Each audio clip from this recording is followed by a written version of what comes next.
بالکل out of context. اور ایک آیت جو اکثر میڈیا میں بار بار دہرائی جاتی ہے وہ ہے سورہ توبہ کی آیت سورہ نمبر 9 آیت نمبر 5، جس میں میڈیا کہتی ہے، اس میں لکھا ہے کہ جہاں بھی آپ کافروں کو پاؤ وہاں ان کا قتل کرو. اور جب آپ قرآن مجید کھولیں گے اور دیکھیں گے سورہ توبہ سورہ نمبر 9 آیت نمبر 5، اس میں برابر یہی لکھا ہے کہ جہاں بھی آپ کافروں کو پاؤ وہاں ان کا قتل کرو. لیکن یہ آیت آؤٹ آف کانٹیکس ہے، پس منظر کے خلاف ہے. آپ جاننا چاہتے ہیں قرآن کا پیغام کیا ہے، آپ کو پس منظر کو پڑھنا پڑے گا. You have to read in contexts. اور جب کانٹیکس پڑھتے ہیں سورہ توبہ سورہ نمبر 9 آیت نمبر 1 سے پڑھتے ہیں، ہمیں پتہ لگتا ہے کہ ایک صلح تھی مسلمان اور مکہ کے مشرکین کے بیچ، اور یہ صلح ایک طرفہ مکہ کے مشرکین نے توڑ دی تھی.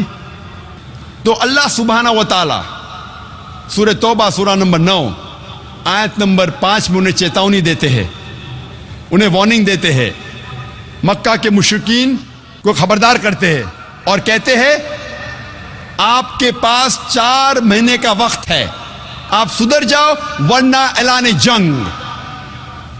اور جنگ کے میدان میں اللہ سبحانہ و تعالیٰ فرماتے ہیں اور مسلمانوں سے کہتے ہیں جب بھی دشمن، جب بھی کافر میدان جنگ میں آئیں تو جہاں بھی آپ کافروں کو پاؤ وہاں ان کا قتل کرو. یہ آیت میدان جنگ میں ہے. آپ پس منظر دیکھیں گے تو یہ آیت میدان جنگ میں اللہ سبحانہ و تعالیٰ فرماتے ہیں جب بھی دشمن میدان جنگ میں آپ کے ساتھ لڑنے آئیں،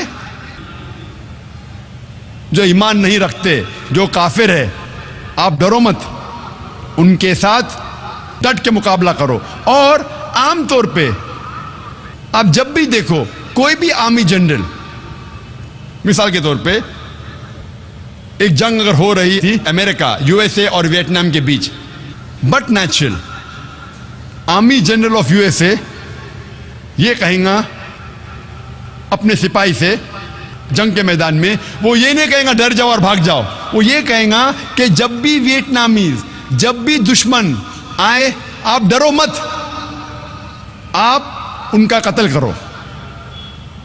عام طور پہ کوئی بھی سپاہ سالار، کوئی بھی آرمی جنرل اپنے سپاہی کی ہمت افزائی کرنے کے لیے جنگ کے میدان میں یہی کہیں گا کہ ڈرو مت، اب لڑو، جہاں بھی دشمن کو پاؤ آپ ان کا قتل کرو. تو وہی تو قرآن مجید میں اللہ سبحانہ تعالیٰ فرماتے. لیکن کئی بار دشمن اسلام آؤٹ آف کانٹیکسٹ کوٹ کرتے ہیں. ہے جی، میں ایک چھوٹا سا ویاپار کرتا ہوں. میں نے کئی بار قرآن پڑھی ہے تو اس میں جس آیت کا آپ نے ذکر کیا ہے اس میں آپ نے آدھی آیت ذکر کیا ہے، التوبہ کی 5ویں آیت، جس میں لکھا ہے کہ جو غیر مسلمان کو مارو، ساتھ میں گھات لگا مارو، اور جب تک وہ نماز قائم کریں، زکوٰۃ دیں، تب ان کو چھوڑ دو، ارتھات مسلمان بن جائیں تب چھوڑ دو. اور دوسری بات یہ تھی کہ 6551 کی نمبر اس میں ہے، اس میں لکھا ہے کہ اے مسلمانوں تم عیسائیوں یہودیوں کو اپنا دوست مت بناؤ، اگر جو دوست بنائے گا وہ ان میں سے ہو جائے گا. یہ بات انسانیت کے خلاف میں محسوس کرتا ہوں. بھائی صاحب نے سوال کیا کہ میں نے جو آیت کوٹ کی سورہ توبہ سورہ نمبر 9 آیت نمبر 5 کی، وہ آدھی آیت کوٹ کی، اس میں لکھا ہوا ہے کہ انہیں جب چھوڑ دو جب وہ نماز قائم کرے اور زکوٰۃ دے. یہ بھی جو بھائی صاحب کہہ رہے، پوری آیت کا میں حوالہ دیتا ہوں. اگر آپ پوری آیت پڑھیں گے تو آپ کو صحیح پس منظر ملے گا. جیسے میں نے کہا تھا میری تقریر میں، حوالہ تو دیا، آیت نمبر 5 میں لکھا ہے سورہ توبہ سورہ نمبر 9 میں کہ اللہ سبحانہ و تعالیٰ مشرکین مکہ کو 4 مہینے کا وقت دیتے سدھرنے کا ورنہ اعلان جنگ. اور جنگ کے میدان میں لکھا ہوا ہے کہ جہاں بھی آپ مشرکوں کو پائیں گے ان کا قتل کرو. Wait for them in every stratagem of war, ان کا انتظار کرو اور میدان جنگ میں ان کا قتل کرو. لیکن اگر وہ ریپینٹ کرے، مطلب معافی مانگے، کئی وجہ ہے، اگر وہ معافی مانگے، نماز پڑھے اور زکوٰۃ دے تو چھوڑ سکتے ہیں، مطلب وہ اسلام کو قبول کرے، یا وہ صرف امن چاہتے ہیں. تو کئی آپشنز دیے گئے ہیں. ایک آپشن ہے کہ اگر وہ ریپینٹ کرے, معافی مانگے, اسلام کو قبول کرے تو بھی چھوڑ دیجئے, یا وہ امن چاہتے ہیں اور اسلام قبول نہیں بھی کرے تو بھی چھوڑ دو. آگے آیت میں لکھا, آیت نمبر 6 میں, آیت نمبر 6 بھی اس کے ساتھ ہے نا, کہ اگر وہ امن چاہتے ہیں تو ان کو حفاظت سے ایسی جگہ پر لے جاؤ جہاں کہ وہ محفوظ ہے. تو بہت سے آپشنز دیے گئے ہیں. لیکن اگر وہ آپ سے جھگڑا کرنا چاہتے ہیں میدان جنگ میں تو ان کا قتل کرو. اگر جھگڑا کرنا چاہتے تو قتل کرو. اگر جھگڑا کرنا نہیں چاہتے ہیں, بولتے امن چاہتے تو چھوڑ دو. اگر وہ معافی مانگتے, اسلام قبول کرتے, پھر بھی چھوڑ دو. تو کئی آپشن دیے گئے ہیں. یہ کہنا غلط ہے کہ وہ اسلام قبول کرے تو ہی چھوڑو.